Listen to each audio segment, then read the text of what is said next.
السلام علیکم ورحمۃ اللہ وبرکاتہ۔ پیارے بچوں، کیسے ہیں آپ سب؟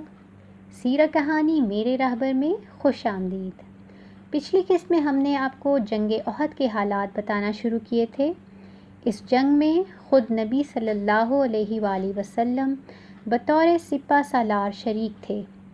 آپ صلی اللہ علیہ وآلہ وسلم نے فوج کو خود ترتیب سے کھڑا کیا۔ فوج کا نقشہ کچھ یوں تھا۔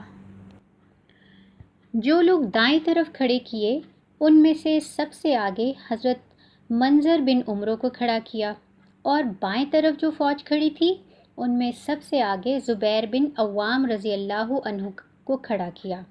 نبی صلی اللہ علیہ وآلہ وسلم نے دھیان سے ان ساتھیوں کو اگلی لائن میں کھڑا کیا جو بہت زیادہ بہادر تھے، اور ان کے بارے میں مشہور تھا کہ یہ ایک بندہ 1000 بندوں کے برابر ہے۔ اپنی فوج کو ترتیب سے کھڑا کرنے کے بعد نبی صلی اللہ علیہ وآلہ وسلم نے اپنی فوج کو کچھ باتیں سمجھائیں۔ وہ یہ تھیں کہ جب دشمن سے لڑو تو بہت دلیری اور بہادری سے لڑو۔ آپ صلی اللہ علیہ وآلہ وسلم نے ایک بہت تیز تلوار پکڑ رکھی تھی، اور صحابہ کرام رضی اللہ تعالی عنہم سے پوچھا کہ کون ہے جو اس تلوار کو لے کر اس کا حق ادا کر دے۔ صحابہ کرام رضی اللہ تعالی عنہ نے یہ بات سنی تو کئی صحابہ رضی اللہ عنہم نے آگے بڑھ کر کہا کہ یہ تلوار ہمیں دے دیں۔ حضرت علی رضی اللہ تعالی عنہ، حضرت عمر رضی اللہ تعالی عنہ اور حضرت زبیر رضی اللہ تعالی عنہ مانگنے والوں میں شامل تھے، مگر یہ تلوار بہت ہی خاص تھی اور نبی صلی اللہ علیہ وآلہ وسلم نے ان میں سے کسی کو نہ دی۔ پھر حضرت ابو دجانہ رضی اللہ تعالی عنہ نے آگے بڑھ کر نبی صلی اللہ علیہ وآلہ وسلم سے پوچھا کہ نبی صلی اللہ علیہ وآلہ وسلم اس تلوار کا حق کیا ہے؟ آپ صلی اللہ علیہ وآلہ وسلم نے فرمایا کہ اس تلوار کا حق یہ ہے کہ تم اس کے ساتھ دشمن کو مارتے رہو یہاں تک کہ یہ ٹیڑھی ہو جائے۔ حضرت ابو دجانہ رضی اللہ تعالی عنہ نے فرمایا کہ یا رسول اللہ، میں یہ تلوار لینا چاہتا ہوں اور اس کا حق ادا کرنا چاہتا ہوں۔ نبی صلی اللہ علیہ وآلہ وسلم نے وہ تلوار حضرت ابو دجانہ رضی اللہ تعالی عنہ کو دے دی۔ حضرت ابو دجانہ رضی اللہ تعالی عنہ بڑے جانباز تھے اور بہت ہی بہادری سے لڑتے تھے۔ انہوں نے اپنے پاس ایک لال پٹی رکھی ہوئی تھی۔ جب جنگ شروع ہونے لگی تو حضرت ابو دجانہ رضی اللہ تعالی عنہ نے وہ سرخ پٹی اپنے سر پر باندھ لی۔ اس کا مطلب تھا کہ اب وہ اپنی موت تک بس لڑتے رہیں گے۔ حضرت ابو دجانہ رضی اللہ تعالی عنہ پٹی باندھ کر تلوار ہاتھ میں پکڑ کر دشمن کے سامنے اکڑ کر چلنے لگے، یعنی سینہ تان کر بہادری دکھاتے ہوئے چلنے لگے۔ نبی صلی اللہ علیہ وآلہ وسلم نے ان کو دیکھا تو فرمایا، جس طرح یہ چل رہے ہیں اللہ تعالیٰ کو اس طرح چلنا پسند نہیں ہے، لیکن جنگ میں دشمنوں کے سامنے ایسے چلنا اللہ کو بہت پسند ہے۔ مشرکین نے بھی سامنے اپنی فوج کو ترتیب سے کھڑا کیا۔ ان کا سپہ سالار ابو سفیان تھا۔ دائیں طرف جو لوگ کھڑے تھے ان میں سب مشرکین کے آگے خالد بن ولید کھڑے تھے، اور بائیں طرف اکرمہ بن ابی جہل تھا۔ پیدل فوج کا کمانڈر صفوان بن امیہ تھا، اور تیر چلانے والے فوجیوں کا کمانڈر عبداللہ بن ربیعہ تھا۔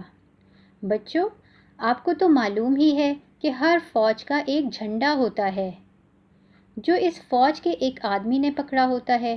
اگر وہ جھنڈا گر جائے تو اس کا مطلب ہوتا ہے کہ وہ فوج ہار گئی ہے۔ پیارے بچوں، مشرکین کا جھنڈا بنو عبد الدار کے ایک شخص کے پاس تھا۔ خاندان کے لیے بنو کا لفظ استعمال کیا جاتا ہے، یعنی وہ جھنڈا خاندان عبد الدار کے ایک آدمی کے پاس موجود تھا۔ ابو سفیان کو یاد آیا کہ بنو عبد الدار کا ایک آدمی جس کے پاس بدر کا جھنڈا تھا، وہ تو بڑی جلدی سے مسلمانوں سے گرفتار ہو گیا تھا، جس کی وجہ سے کفار بہت جلد ہار گئے تھے۔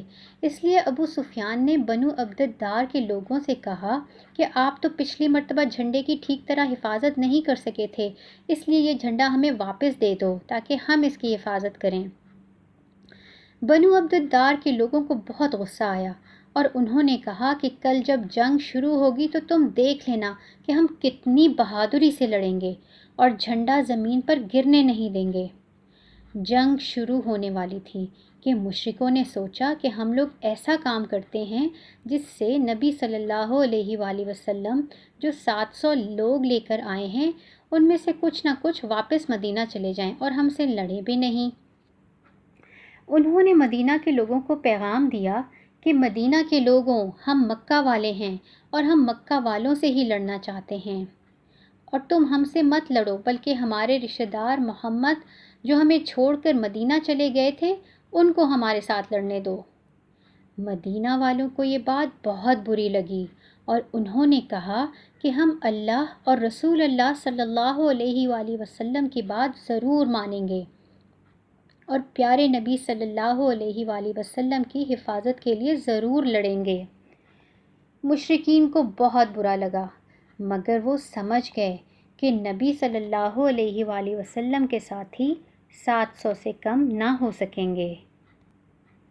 صحابہ نبی صلی اللہ علیہ وآلہ وسلم کے پرخلوص اور جانباز سپاہی تھے۔ سب اس جنگ میں نہایت بہادری سے لڑے۔